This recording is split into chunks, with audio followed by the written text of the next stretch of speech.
যম এর তৃতীয় দিক হলো অস্তেয়। অস্তেয়ের আক্ষরিক অর্থ হলো চুরি না করা।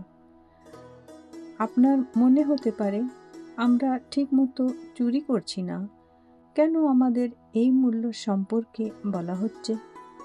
তবে কিছু জিনিস পরোক্ষভাবে চুরির আওতায় পড়ে। বেশিরভাগ মানুষ বুঝতে পারে না যে তারা চুরি করছে। আপনার দৈনন্দিন জীবনকে ঘনিষ্ঠভাবে পর্যবেক্ষণ করলে আপনি এটি স্পষ্টভাবে বুঝতে পারবেন।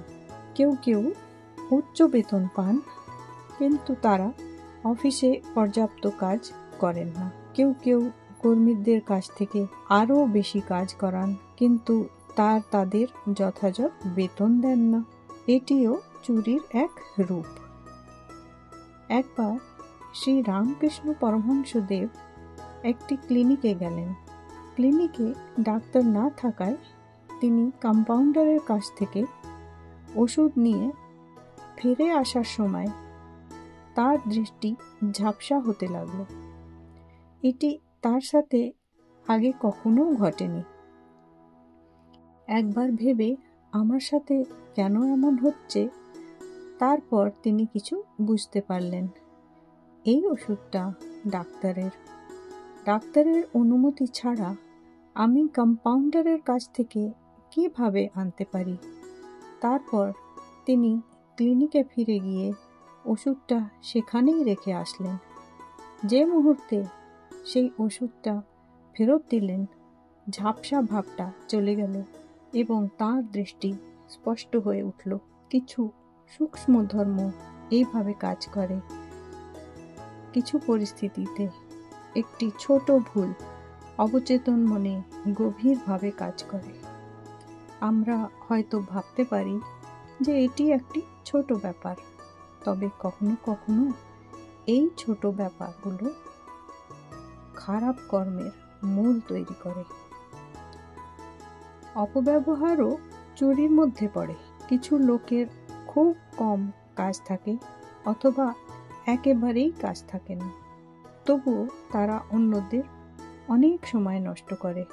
অপ্রয়োজনীয় আলোচনায় লিপ্ত হয়ে একই জিনিস বারবার পুনরাবৃত্তি করে। আমাদের জীবনে আমরা নিয়মিত এই ধরনের লোকেদের মুখোমুখি হই, তাই না? আপনি কি জানেন, অন্যর সময় নষ্ট করাও এক ধরনের চুরি। আপনি যদি কিছু হারিয়ে ফেলেন, তবে আপনি তা ফিরে পেতে পারেন, কিন্তু সময় নয়। সময় এই পৃথিবীর সবচেয়ে মূল্যবান জিনিস। একবার চলে গেলে সময় চলে যায় এবং ফিরিয়ে আনা যায় না। কারও অধিকার নেই অন্যর সময় নষ্ট করার, বিশেষ করে সুষুম্না ক্রিয়া যোগীদের। কিছু মানুষ গুরুদের গভীর অন্তর্দৃষ্টিপূর্ণ উপদেশ গ্রহণ করে এবং এটিকে তাদের নিজস্ব বলে চালিয়ে দেওয়ার চেষ্টা করে। আমার গুরুর কথা উদ্ধৃত করি এমন বলা ঠিক আছে, কিন্তু তাদের নিজের বলে দাবি করাও চুরির একটি রূপ।